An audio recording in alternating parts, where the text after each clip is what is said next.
In the liturgical silence of Advent, while much of the ecclesial debate seems now accustomed to a forced normalization of tradition, an act that took place in Corsica has rekindled a tension that many thought had long since died out.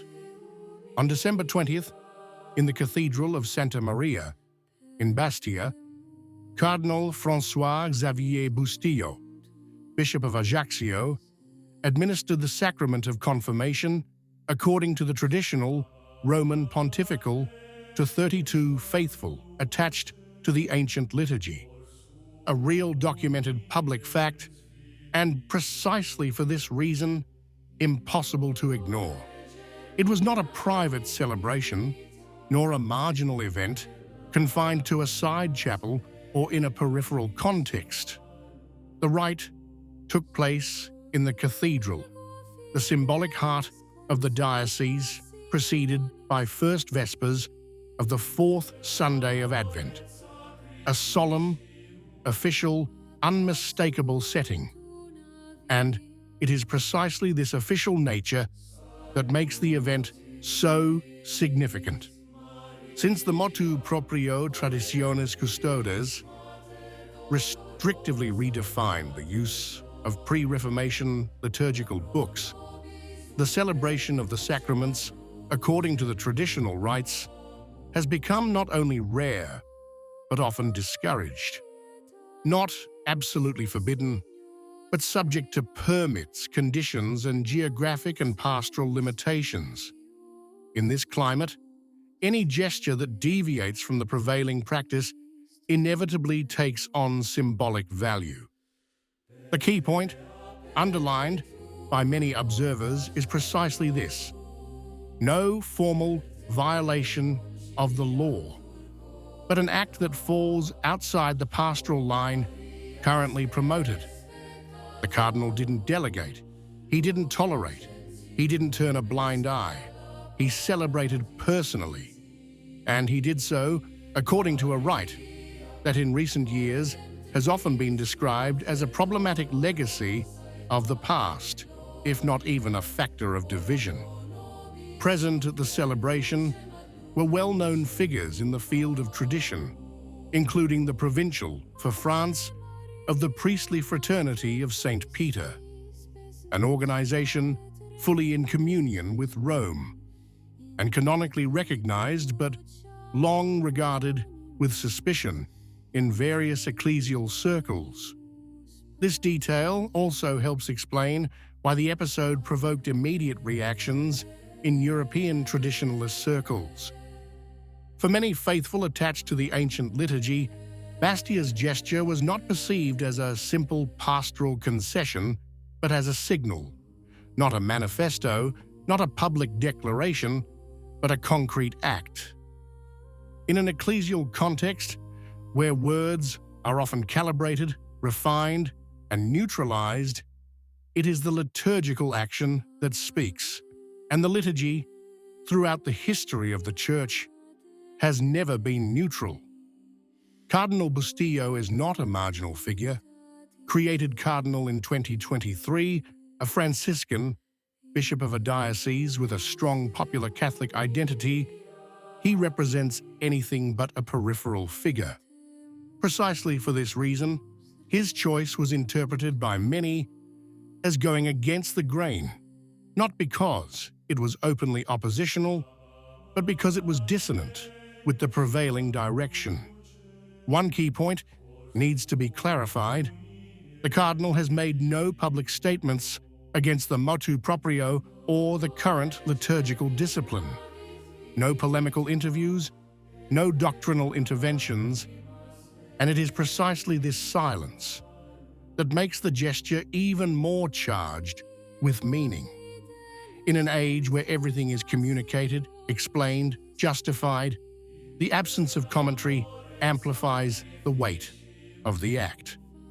Many observers point out that the celebration of confirmation, according to the traditional pontifical, touches a particularly sensitive nerve. It's not just the Mass, but a sacrament that visibly expresses a theology, an ecclesiology, a vision of the Church's continuity. Confirmation, according to that rite, means recognizing that it's not a liturgical fossil, but a living form, still capable of generating faith. This is where the tension arises. For a part of the ecclesiastical apparatus, the liturgical question is now archived, resolved, overcome. For a significant portion of the faithful, however, it remains the place where the deepest fracture manifests itself, that between continuity and rupture, between organic development and perceived discontinuity. Bastia's gesture brings this fracture back to center stage, without proclamations but with sacramental signs. In Corsica, where religious practice retains strong identifying traits, the presence of communities linked to tradition is not an anomaly. However, the fact that they receive the sacraments in the cathedral, according to the ancient rite, at the hands of the bishop, breaks a now consolidated pattern, that of progressive liturgical marginalization.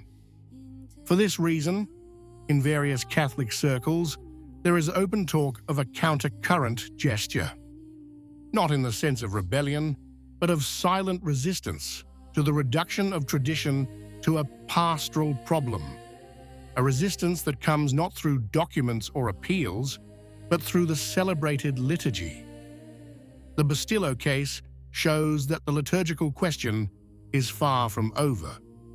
It demonstrates that despite the restrictions, there are still spaces of episcopal freedom. These spaces, when used, make noise precisely because they are unexpected, and they pose a question that many would prefer to avoid. Is tradition really only tolerated, or is it still a living part of the Church?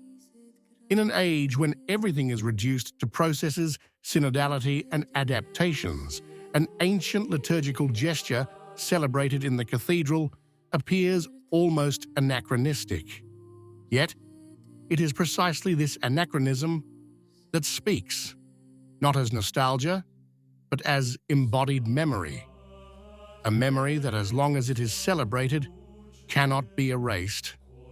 The Bastia incident doesn't change the norm.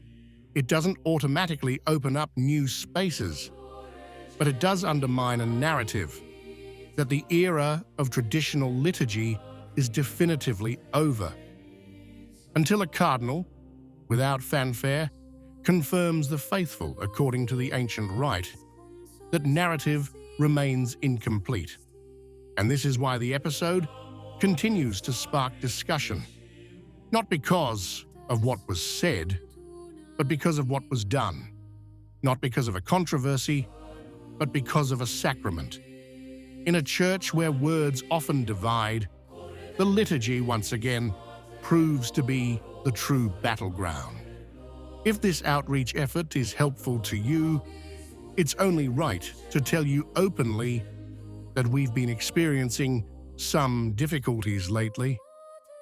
Anyone who wishes can support us with a super thank you.